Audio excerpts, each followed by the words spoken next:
ಒಂದು ಬದಿಯಲ್ಲಿ ಹಠಾತ್ ದುರ್ಬಲತೆ, ನಿಮ್ಮ ಮೆದುಳು ಸಹಾಯ ಕೇಳುತ್ತಿರಬಹುದು. ಸ್ಟ್ರೋಕ್ ಎಂದರೆ ಮೆದುಳಿಗೆ ರಕ್ತ ಪೂರೈಕೆ ಏಕಾಏಕಿ ನಿಲ್ಲುವುದು ಅಥವಾ ಕಡಿಮೆಯಾಗುವುದು. ಇದರಿಂದ ಕೆಲವೇ ನಿಮಿಷಗಳಲ್ಲಿ ಮೆದುಳಿನ ಕೋಶಗಳು ಸಾಯಲು ಆರಂಭಿಸುತ್ತವೆ. ವೈದ್ಯಕೀಯ ಪದ ಸೆರೆಬ್ರೋವ್ಯಾಸ್ಕ್ಯುಲರ್ ಆಕ್ಸಿಡೆಂಟ್. ಸ್ಟ್ರೋಕ್ನ ವಿಧಗಳು. ಇಸ್ಚೆಮಿಕ್ ಸ್ಟ್ರೋಕ್ ಮೆದುಳಿನ ರಕ್ತನಾಳದಲ್ಲಿ ಅಡಚಣೆ ಉಂಟಾಗುವುದರಿಂದ ಸಂಭವಿಸುತ್ತದೆ.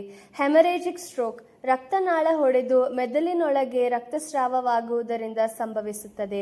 ಎಚ್ಚರಿಕೆ ಲಕ್ಷಣಗಳು. FAST. ಎಫ್ ಎಂದರೆ ಮುಖ ಒಂದು ಬದಿಗೆ ವಾಲುವುದು. ಎ ಎಂದರೆ ಒಂದು ಕೈ ದುರ್ಬಲವಾಗುವುದು. ಎಸ್ ಎಂದರೆ ಮಾತಾಡಲು ತೊಂದರೆ ಅಥವಾ ಮಾತು ಸ್ಪಷ್ಟವಾಗದಿರಬಹುದು. ಟಿ ಅಂದರೆ ತಕ್ಷಣ ತುರ್ತು ವೈದ್ಯಕೀಯ ಸಹಾಯ ಪಡೆಯಿರಿ. ಇದರ ಜೊತೆಗೆ ತೀವ್ರವಾದ ಹಠಾತ್ ತಲೆನೋವು, ತಲೆ ಸುತ್ತು, ಸಮತೋಲನ ಕಳೆದುಕೊಳ್ಳುವುದು ಅಥವಾ ದೃಷ್ಟಿ ಸಮಸ್ಯೆಗಳು ಕಾಣಿಸಬಹುದು. ನೆನಪಿಡಿ, ಸಮಯಕ್ಕೆ ಸರಿಯಾಗಿ ಚಿಕಿತ್ಸೆ ಪಡೆದರೆ ಮೆದುಳಿನ ಕೋಶಗಳನ್ನು ಉಳಿಸಬಹುದು ಮತ್ತು ಅಂಗವೈಕಲ್ಯದ ಅಪಾಯವನ್ನು ಕಡಿಮೆ ಮಾಡಬಹುದು. ಕೇರ್ ಕ್ಯಾರಿಯರ್ಸ್ ಅನ್ನು ಫಾಲೋ ಮಾಡಿ. ಧನ್ಯವಾದಗಳು.